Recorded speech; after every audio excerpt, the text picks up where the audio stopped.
Ang biyahero, kahit saan ka maabutan ng gutom, doon ka rin kakain. At wala tayong pili. Eh ito, nabutan natin dito na may pares. Pares nang kainin natin.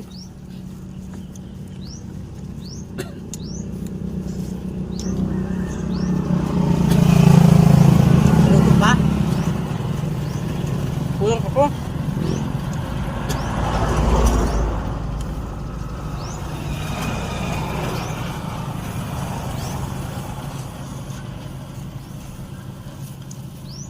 Maluto pag dito sa Bicol, guys. Pag sa Tagalog, kanin. Pag sa Bisaya naman, kanon.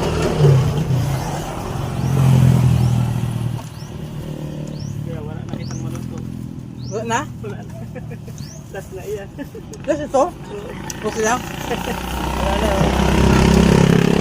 Grabe kalakas ang pares ni Busing.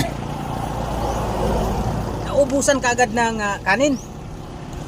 Ganyan ka sarap yung pares dito sa Bakakay.